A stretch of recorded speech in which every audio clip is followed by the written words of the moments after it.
शांति। ॐ शान्तिः शान्तिः शान्तिः।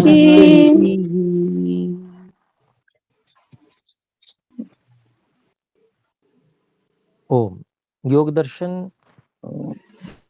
इस पुस्तक के समाधि पाद के 43 सूत्र हम पढ़ चुके हैं।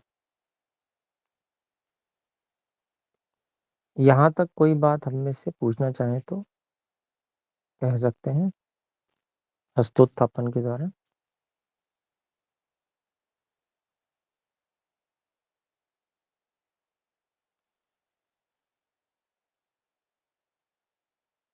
जी, तो हम आगे बढ़ सकते हैं, अभी कोई ऐसी शंका नहीं है। इसके बाद में हमारा 44वां सूत्र होता है समाधि पाद का। एत यैव सविचारा निर्विचारा च सूक्ष्म विषया व्याख्याता।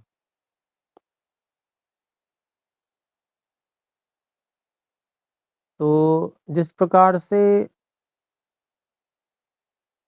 सवितर्क और निर्वितर्क समापत्ति की व्याख्या की गई है, बताया गया है, उसी प्रकार से ही एतया एव सविचारा निर्विचारा च सूक्ष्म विषया व्याख्याता।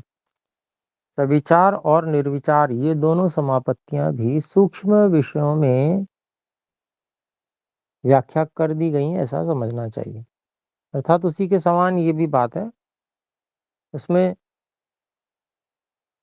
शब्द, अर्थ और ज्ञान, इन तीन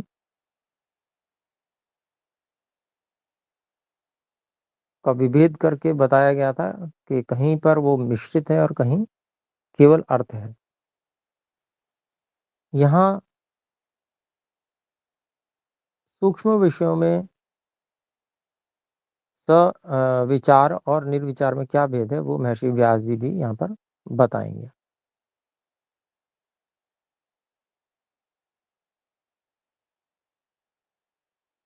तो व्यास भाष्यम देखते हैं। सविचारा तत्र भूत सूक्ष्मेष्वभिव्यक्त धर्मकेषु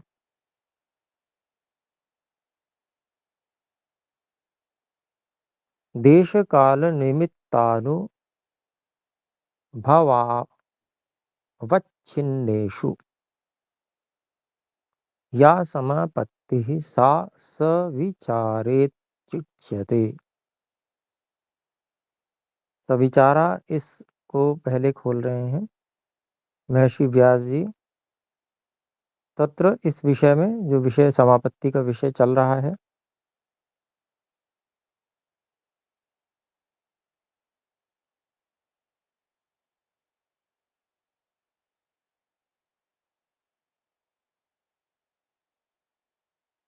तो समापत्ति के विषय में भूत सूक्ष्मेषु अभिव्यक्त धर्मकेषु,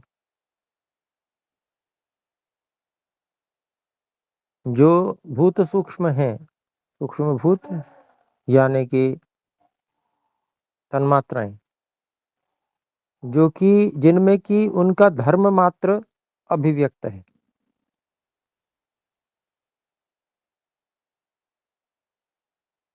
अभिव्यक्तः धर्मः येषां तेषु अभिव्यक्त धर्मकेषु सूक्ष्म भूतेषु, ये अभिप्राय हुआ। जिनके गुण धर्म ही अभिव्यक्त हैं, उन अभिव्यक्त धर्मों वाले भूत सूक्ष्मों अर्थात तन्मात्राओं में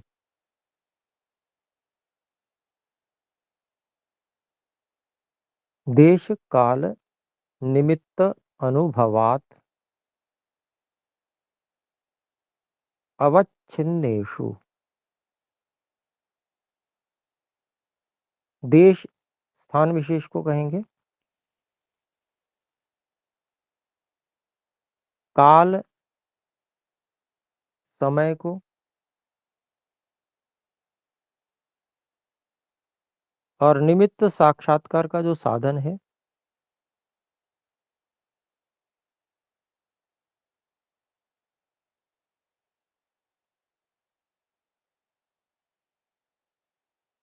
अर्थात जो माध्यम बना हुआ है, जैसे चित्त बना हुआ है माध्यम, और जो उस तन्मात्रा का गुण विशेष है, वह भी तन्मात्रा के साक्षात्कार में साधन बना हुआ है, निमित्त बना हुआ है।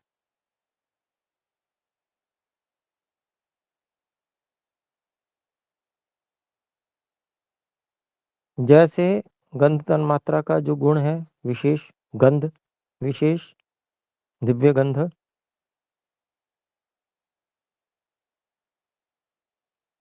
तो वो हम समझेंगे। ऐसे मुख्य रूप से यहाँ निमित्त जो माध्यम है चित्त आदि, उसको लेंगे।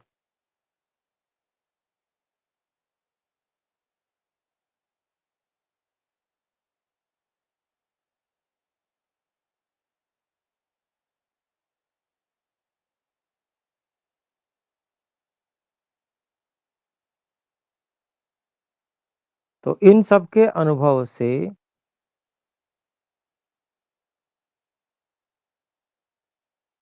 अवच्छिन्न,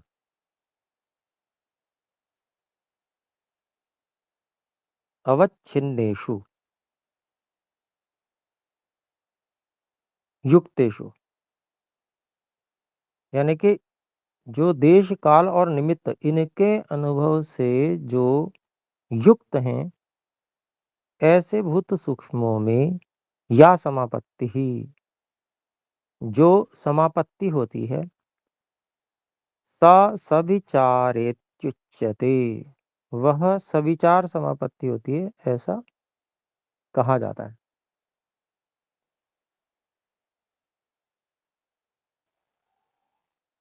जब हमने बिल्कुल आरंभ में ये योग दर्शन पढ़ा था,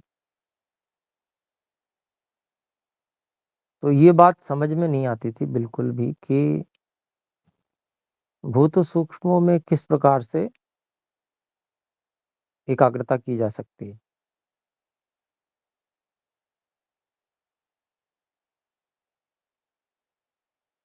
वो तो इतना सूक्ष्म विषय है कि उसको हम विषय कैसे बनाएंगे, यही समझ में नहीं आता।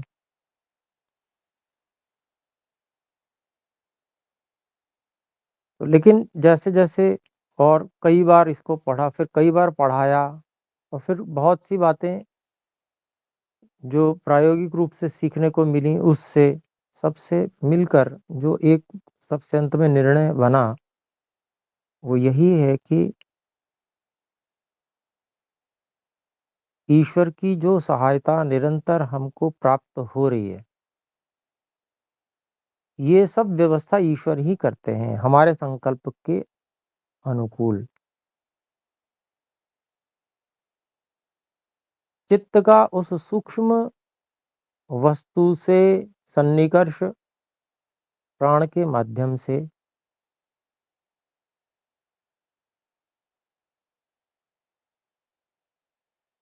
सन्निकर्ष कराते हैं हमारे संकल्प, इच्छा, प्रयत्न के अनुकूल।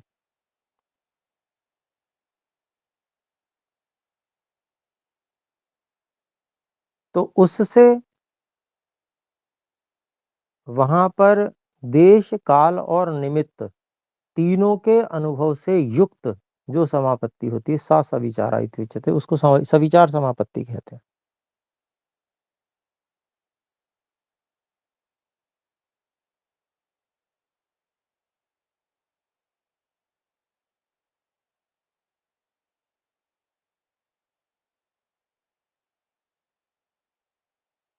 फिर आगे कहते हैं, तत्र अपि एक बुद्धि निर्ग्राह्यम, तत्राप्येक बुद्धि निर्ग्राह्यमेव उदित धर्म विशिष्टम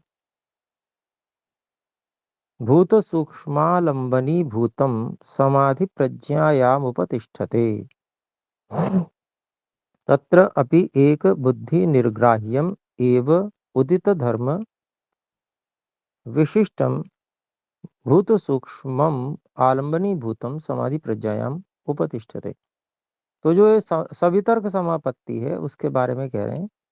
इस सवितर्क समापत्ति में तत्र अपि भी एक बुद्धि निर्ग्राह्यम, एकत्व ज्ञान अर्थात एक बुद्धि अर्थात अवयवी जो एक है, जिसमें एकत्व का ज्ञान होता है,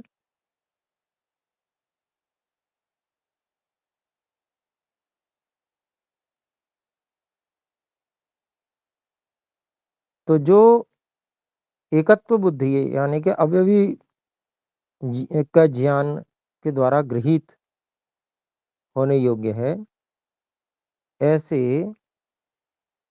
उदित धर्म उसके जो प्रकट जो गुण है, प्रकट गुण जो उस समय उसमें उपस्थित हैं, गुण जो उसमें अभिव्यक्त हो रहे हैं अवयवी में, वो सूक्ष्म है लेकिन है तो अवयवी ही,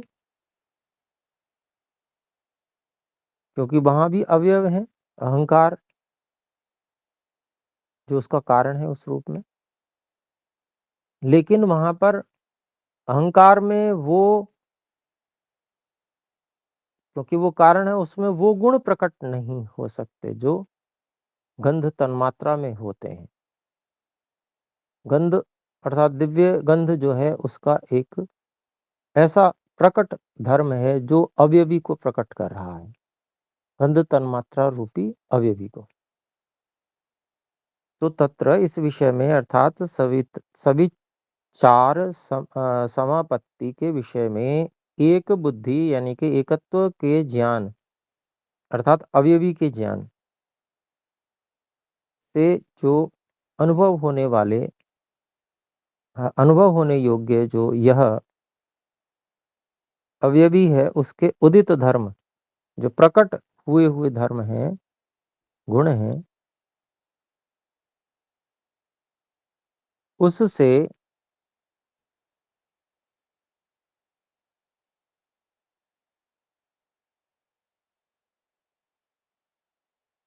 युक्त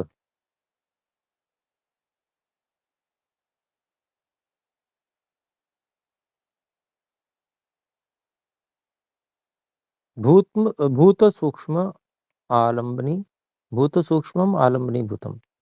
तो जो भूत सूक्ष्म है वो विषय है बना हुआ, अर्थात उसका सहारा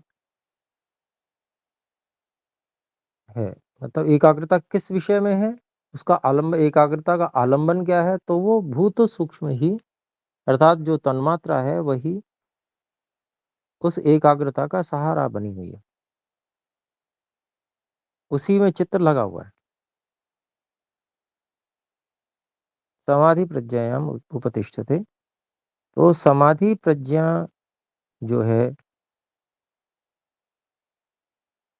उस समय जो संप्रज्ञात समाधि, विचारानुगत संप्रज्ञात समाधि होती है, उसमें जो ज्ञान, उसमें जो बुद्धि या निर्णय हो रहा होता है, उस समय उस भूत सूक्ष्म वह भूत सूक्ष्म जो है वह आलंबन हुआ हुआ होता है।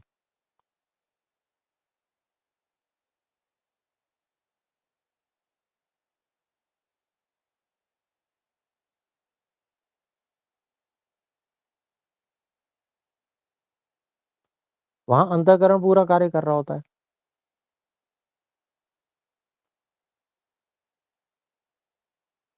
और उसमें देश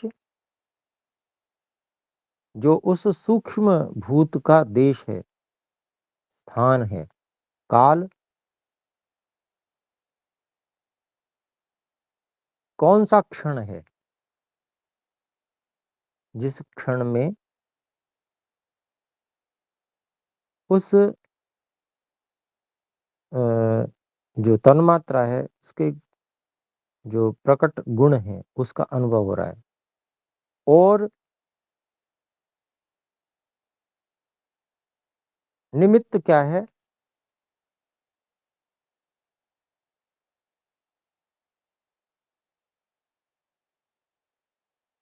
जो चित्त आदि निमित्त हैं, साधन जो हैं वो।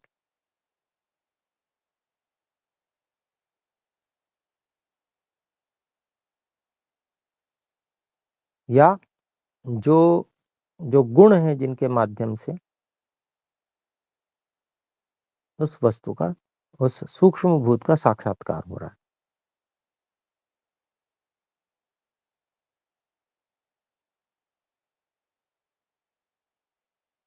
तो ये तीनों वहां पर मिले जुले रहते हैं। तो तीनों का अनुभव एक साथ में रहता है। फिर निर्विचारक को खोलते हैं।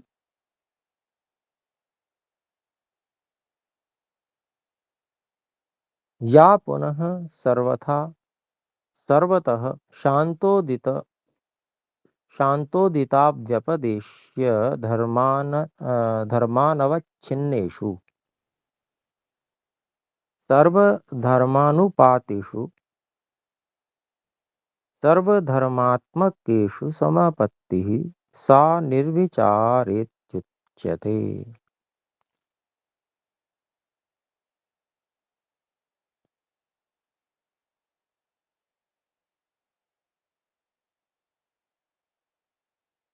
फिर कहते हैं जो स्थिति जो ऐसी है, जो फिर सर्वथा सर्वतः पूरी तरह से और सब ओर से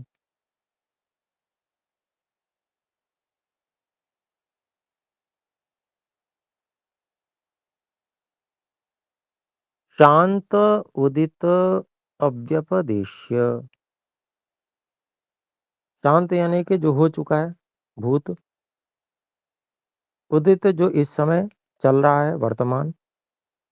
अव्यपदेश्य जिसके बारे में कुछ नहीं कहा जा सकता, जो भविष्य होता है। तो भूत, वर्तमान और भविष्य,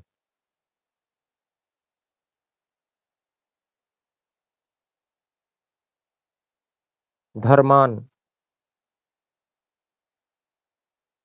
इस प्रकार से जो काल हुए उनके व्यवहारों से, काल के धर्मों से जो रहित हैं, अविच्छिन्नेषु, उनमें सर्वधर्म अनुपातिषु,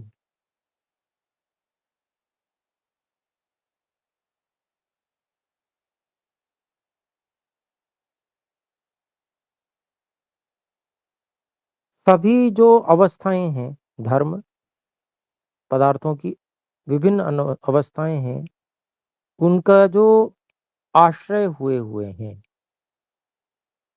सर्वधर्म अनुपातिषु, अर्थात जितने भी धर्म हैं, जितनी भी प्रकट अवस्थाएं अलग अलग हैं वस्तुओं की, मिट्टी से लेकर घड़े पर्यंत,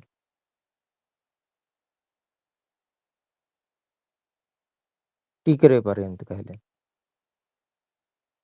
पदार्थों की हम अलग अलग अवस्थाएं बहुत सारी हो सकती हैं। उनको धर्म के रूप से भी कहा जाता है, क्योंकि अवयवी के वो अनेक धर्म हैं जिनमें वो प्रकट होता है अलग अलग समय में। तो सभी जितने भी इस प्रकार के धर्म हुए, अवस्थाएं हुई, उनमें जो एक सदा आश्रय बना हुआ है, अवयव, यही तो है जो भूत सूक्ष्म है। फिर कहते हैं सर्वधर्म आत्मकेषु,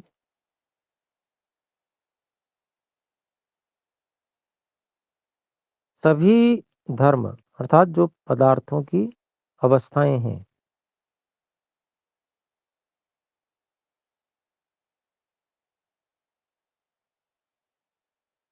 उनमें जो कारण बने हुए जो तन्मात्राएं हैं,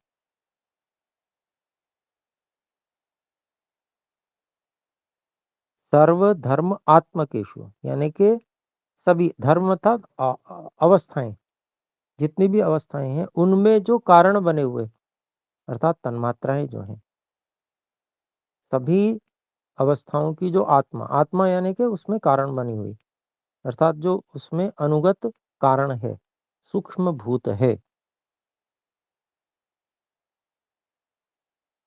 तो ऐसे जो सभी पदार्थ की अवस्थाओं के जो कारण बने हुए हैं, ऐसी तन्मात्राओं में जो समापत्ति होती है, सा निर्विचारा इति उच्यते। यहाँ पर सीधे नहीं कहा कि अर्थमात्र निर्भाषा,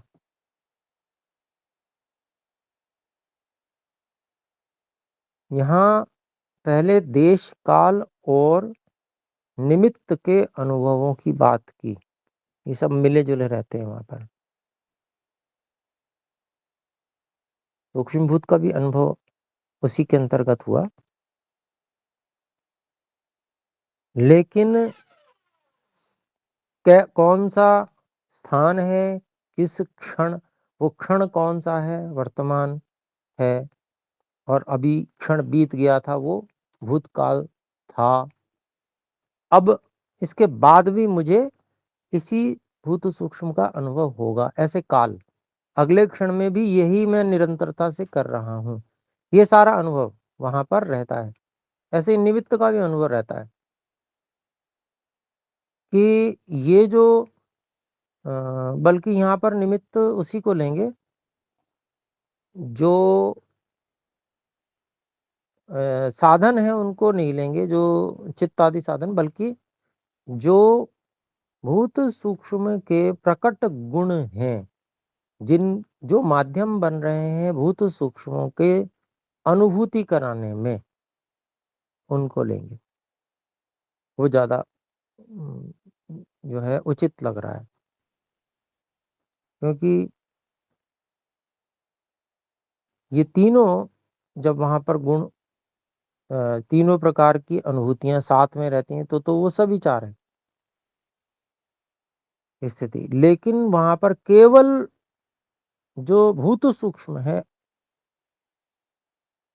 उसका स्वरूप बता रहे हैं कि जो कई प्रकार से बता दिया, शांत उदित अव्यपदेश्य धर्मान अवच्छिन्नेषु, जो इन सब धर्मों से भी युक्त है, भूत भविष्य भविष्यत वर्तमान के व्यवहारों से युक्त होते हुए भी वो उसके जो भूत भविष्यत वर्तमान काल का जो व्यवहार है उससे बिल्कुल शून्य हो जाती है स्थिति निर्विचार में। वहां पर फिर काल का जो अनुभव है जो हो रहा था पहले वो हट जाता है। अब काल का भी कोई उस समय नहीं रहेगा निर्विचार में। कौन सा देश है उसमें भी कोई विचार नहीं रहेगा, बिल्कुल केवल वर्तमान पर रहेगा उस समय एकाग्रता। स्थान का अनुभव की भी बात नहीं रहेगी, और केवल जो तन्मात्रा है जो अवयवी में ही समझ में आ रही है, वहीं पर उसका गुण अनुभव में आ रहा है।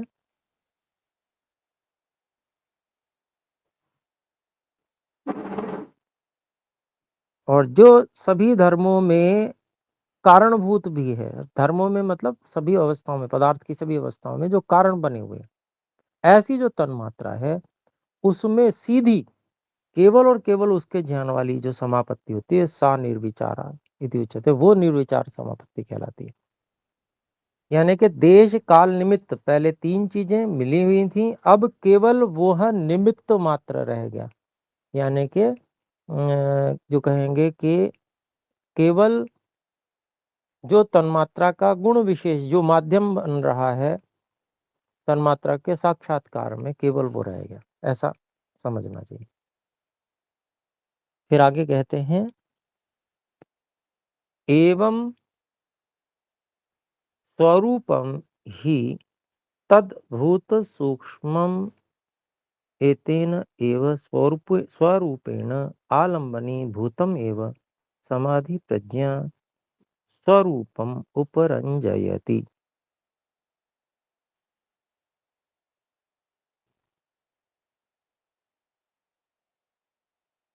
इस प्रकार से वो जो तन्मात्रा का स्वरूप है, केवल वह ही निश्चय से तद भूत सूक्ष्मम, वह जो सूक्ष्म भूत है, फिर से उसी बात को कहा, उसका जो स्वरूप है अर्थात वही जो भूत सूक्ष्म है, एतेन एव स्वरूपेण, यानी कि उस ही स्वरूप से, यानी कि जो उसका वास्तविक, जो केवल उसका स्वरूप है, गुणभूत, गुण का प्रकटीकरण वो अनुभव में आता है, जो वही आलंबनी भूतम, वह उसी स्वरूप से एकाग्रता का आलंबन हुआ, समापत्ति का आलंबन हुआ कह सकते हैं। समाधि प्रज्ञा स्वरूपम, समाधि की अवस्था में, जो निर्विचार समाधि की अवस्था है, उसमें जो वस्तु के वस्तु का जो मतलब जो भूत सूक्ष्म का स्वरूप है, उसके स्वरूप से उसको जो समाधि प्रज्ञा की स्थिति है, यानी कि चित्त में जो तदाकारता है, उसको रंग देता है उस भूत सूक्ष्म से, उसी को समाधि प्रज्ञा कह रहे हैं। वही ज्ञान हो रहा है, तदाकारता जो हो रही है चित्त की, उसको पूरी तरह से उसको रंग देता है, यानी कि वो केवल चित्त में वही स्थिति रहती है, केवल उसी का अनुभव रहता है, ये कहना चाहते हैं। तो शब्द हैं, क्योंकि देखिए संस्कृत भाषा है, और वो भी संस्कृत भाषा अभी की नहीं है, वो काफी पहले के समय की है, और उस समय जिन शब्दों का प्रयोग होता रहा है, उन शब्दों को महर्षि व्यास जी ने उस प्रकार से यहाँ रखा है। उससे हमको अभी जो शब्द प्रयोग में आ रहे हैं, उनमें इन बातों को लाकर और उसको समझना है, तो हमको उन शब्दों के आधार पे कि बात क्या कही जा रही है वो समझ में आएगी। तो इस 2 पैराग्राफ हो गए, 1 पैराग्राफ इसका और बाकी है, इसको हम अगली कक्षा में देख लेंगे, अभी समय हो गया है।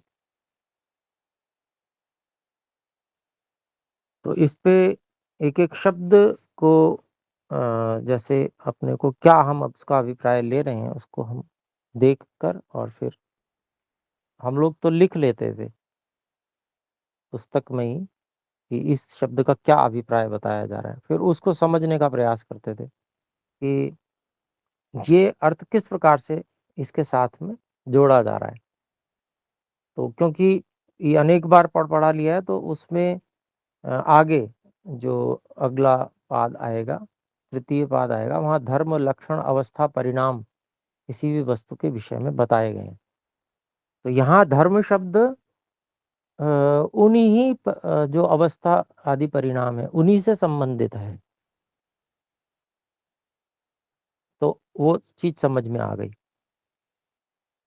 नहीं तो धर्म का हम अर्थ उस रूप में कैसे कर रहे हैं इत्यादि, ये नहीं समझ में आता सामान्य रूप से।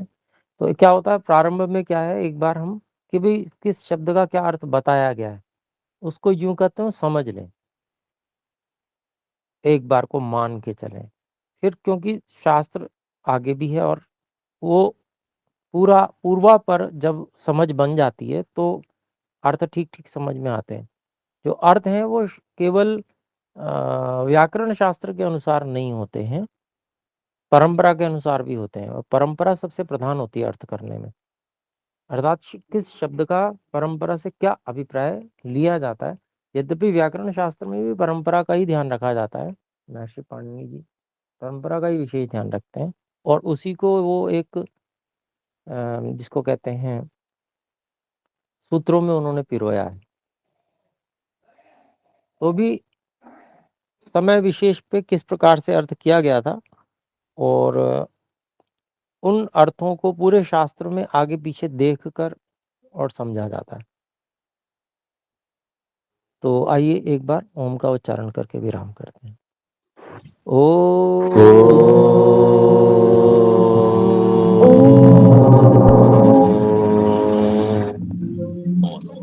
सभी को सादर नमस्कार। सभी को सादर नमस्ते। ओम नमः।